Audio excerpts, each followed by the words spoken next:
It's fucking hot day here. I have just uploaded everything for my new album, and this is kind of a feedback of early feedback about the distribution channel I've chosen for this new album, the next Pradi album called 6 Times. I have some notes here with me just to make these just to make this a little more structured. So I want to discuss this probably in a little too much philosophical way. The thing is, I want to touch a number of topics.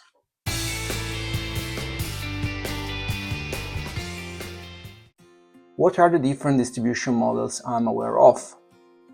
And what are the taxation issues associated? What could be the best solution for a small, let's call it artist, even in a broad generic term like someone doing art, not necessarily valuable art. Music is art. My music is probably worthless. But in this sense, if I make music, I'm an artist. A worthless artist? Sure, a hobbyist one, definitely. But what could be for a small artist the best solution? My experience with the distributor I've chosen for this album, which is a routenote, this is not a sponsored video at all, I've just picked it according to some online reviews and I was like, just fucking try it. And again, after some considerations on routenote, I will reiterate on what could be actually the best model. So, what are distributors, different distributor models? Well, first of all, in the modern world, 90%, 99% of people consumes music via streaming platforms. Spotify is the most famous one. You have Apple Music if you are an Apple consumer, and so on. Amazon Music, YouTube Music. YouTube also has a streaming platform for music. There are many. Tidal, Deezer, Qbots, something like that. Plenty of them. As someone making music, let's use the term artist here in a broad way just because it's short. As an artist, you are not going on Spotify for artists and you upload your music. This is not how it works. You need a broker, a proxy, someone between you and the streaming platforms. Those are the digital distributors. There's plenty of those distributors. And there are different business models. Some of them, you can access them just only after invitation. Someone will notice you and will say, hey, we want to onboard you. Some others are just commodities like Spotify itself, Netflix, or anything in this modern world where you do not pay to buy something, but you pay for renting. So you have these monthly or annual fees, you pay your plans, you pay a fixed plan, and as long as you pay, you can upload whatever you want. You stop paying and your music is deleted from the internet, unless you pay a final fee to keep everything online. So we have invitation, fixed fee, but you have to pay a final amount of money if you want to keep your music online. Then you have the by release payment. You pay a fee for your release and your release will be there.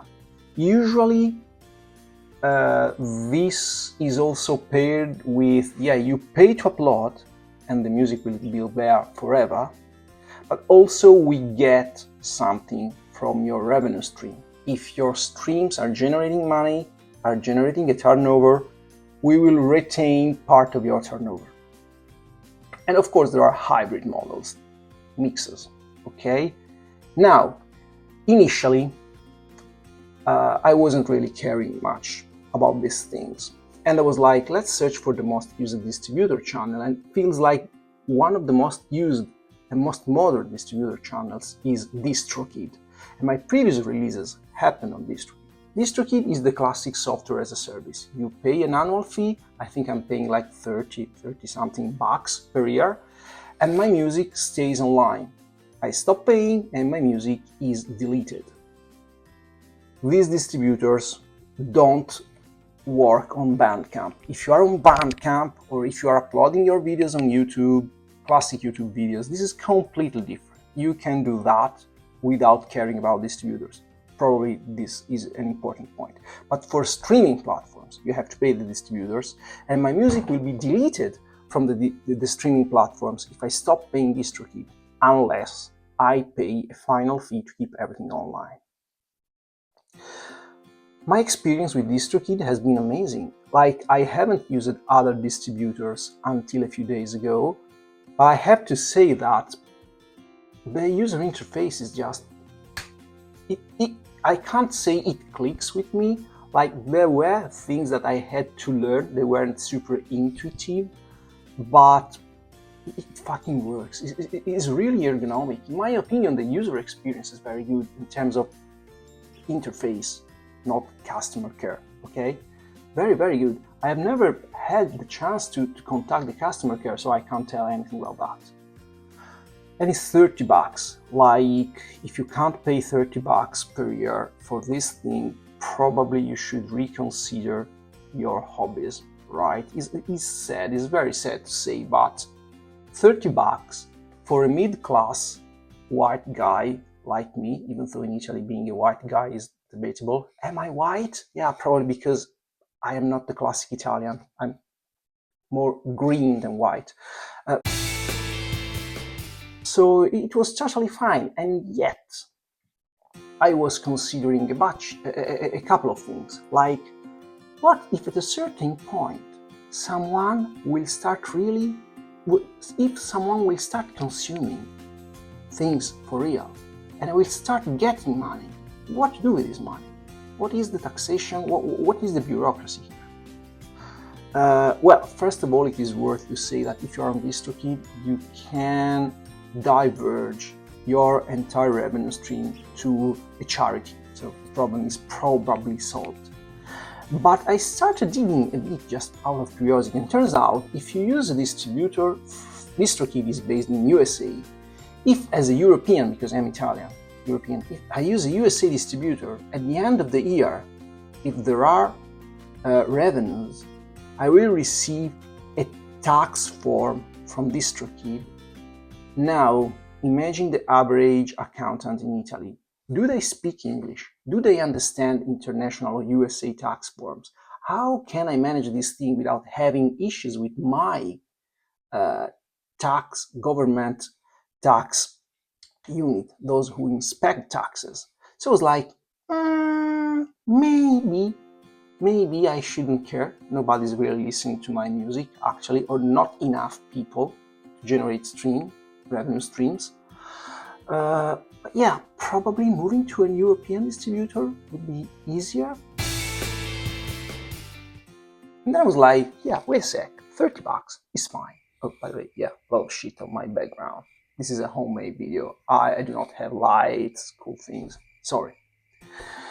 I was like, yeah, why not move to Europe? And as I'm moving to Europe, why not think about saving money? In the end, whatever I put in my hobby, in my mindset, whatever I put in my hobby is something I am diverging from the savings I am accumulating for my kids.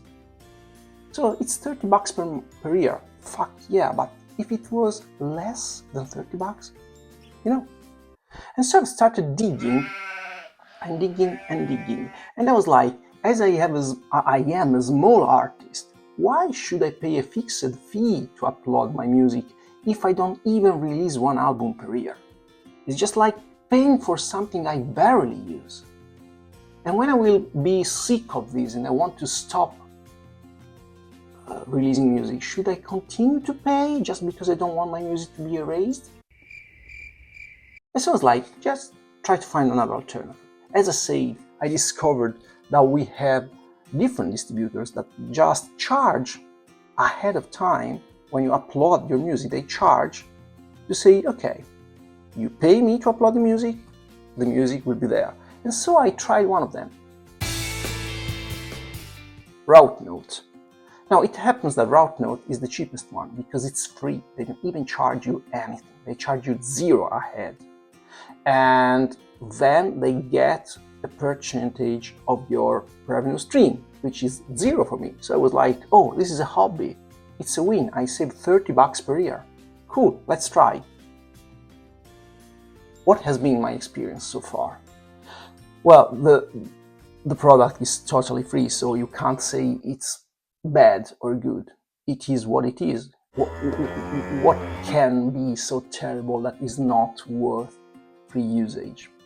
And routenote is not terrible at all, but has issues that you may want to consider. Okay? What are the issues so far? Well, when you upload to things like distrokid, roughly 1 week and your music is on the major streaming platforms, even though they say, hey, streaming platforms may want to retain your stuff, validate your stuff, so consider at least 4 weeks, not because of us, because of the streamers.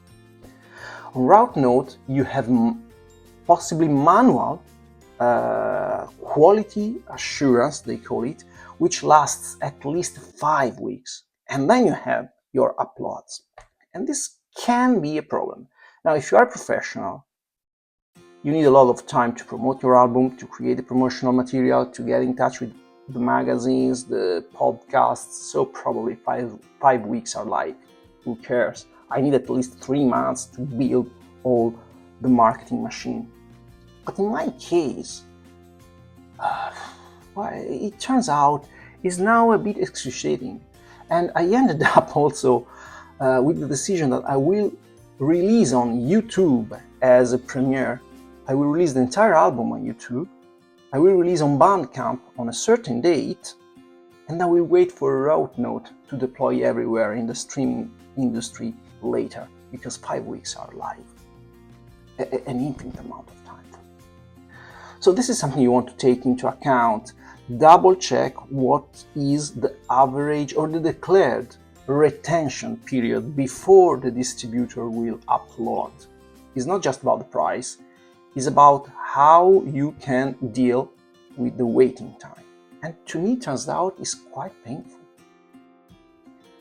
Another thing that I have noticed is that once I have set up the release for QA, I can't modify it. It turned out I discovered I've completely missed an excessive low end in one of my songs, and I wanted to even at least patch it in the mastering, you know. And now I have sent to the video artist, I've sent the patched version for the YouTube premiere video. I have patched Bandcamp while waiting for the official release, but I can't change anything in my release. So this is probably something which is not written anywhere in the QAs, in the FAQ of the websites, of the services, but this is another thing you have to consider. What if you discover a small mistake you want to fix? Do you have the time to fix it? Can you change it before the release date? You may want to adjust things. Maybe you want to adjust the cover art, but you can't do anything with routenote. So I don't know if this is available for other distributors, but consider this. What if I made a small mistake I want to fix? I'm not a professional. I do mistakes all the time. I improve all the time. It happens. But now I am frozen in this 5-week purgatory when I can't touch anything. And the streaming version of my music will retain that error. There are other errors, but that was something easy to fix, you know? So back to the point. It was free. Can I say anything wrong about routenote? No, it's free. They are giving this they are giving this to me for free. I can't tell anything negative. It's just, can I cope with this free process? Or back to the initial reasoning, was 30 bucks really stealing from my kids' future? Or was kind of peace of mind and flexibility for my hobby? So let's rewind a little. We have different taxation possibilities. We have different distribution models. Probably the best solution for an emerging artist or a hobbyist artist is the cheapest one. But is it really? Let's reconsider this. If you want to get noticed, this is going to be a bit controversial. Like, as a hobbyist, I just make music because I like to make music. But as a human being, an old human being, I do not live off machines, social networks. I live off human interaction. And I really like if I can exchange opinions with other people doing my same stuff. Among the other things, I'm part of my local Linux user group because I like once in a while to reconvene physically with people and discuss about our hobbies, our preferences, have discussions, exchange ideas. So if I release this music, usually nobody gives a fuck about my music, and it's normal. Like, if you go on any website, you have releases, music releases every day, every hour. Even for what I do, which I think is melodic death metal, well, even melodic death metal, there are a lot of weekly releases. We have to deal with our family, with our jobs, with our free time, with our music. Do we really have the time to cope with whatever an idiot in Italy is releasing? No, we haven't. So you have to stress people, you have to stress a little audience, to have a little. I'm starving for feedbacks, possibly not extremely negative feedbacks. And so I have to make videos, release stuff on YouTube. When I release a video on YouTube, if it's made with AI, I do not get much feedback. If it's released without AI, I have hundreds of viewers. Those viewers start going down at the beginning and then in the middle of the song, and out of hundreds of viewers, only a bunch of them listen to the song from the beginning to the end. And I'm here to hear from you. Whoa, wait a sec, what's going on with my computer? Save screen, is still recording? Yeah, cool. So probably I should just stop making albums. I should just release singles and singles and singles. And when I think this kind of piling of singles accomplishes the goal of a bigger project, I should remaster and remix everything and release on Bandcamp at that point as a full album. Because if I do not do videos for every each song, nobody really gives a shit about my music, because it's not so worthy. And we have to deal with our business every day. So going back, probably a free distribution service is not what I need. Probably paying those $30 to whoever is distributing, $30 per year is the best solution, because at this point I can change my distribution model, release singles, make videos, iterate faster, and when all of those allegedly called singles are piling, and if they're following the same style, the same production, the same mixing principles, I can pack them together into an album and release this thing on Bandcamp. And about my music being teared down on the internet if I stop paying, well, if I pay a video artist for a YouTube premiere, or if I have YouTube videos, and if I upload to Bandcamp, nobody will bring that music down. It will be deleted from the streaming platforms, just from there. So probably something like distrokid, but European-based, for a number of reasons, could be my best distributor. I've made this experiment with routenote. I will go down with this to the end. I want to see how it ends. Maybe if it is worth a follow-up, I will do a follow-up. But yeah, probably this experience allowed me to learn that probably as someone with some excitement for his material and someone starving for feedback, I should just bite the bullet and pay those $30 per year and have a fast release process. I don't know if this is of any help for anybody out there. If you think it was useful, well, I'm really happy I've helped you. Otherwise, sorry, I've just wasted your time. See you next time, I don't know when, but see you. Enjoy your music. Bye. Well, now I should stop this video, but I can't see where to stop the fucking camera. Here we go.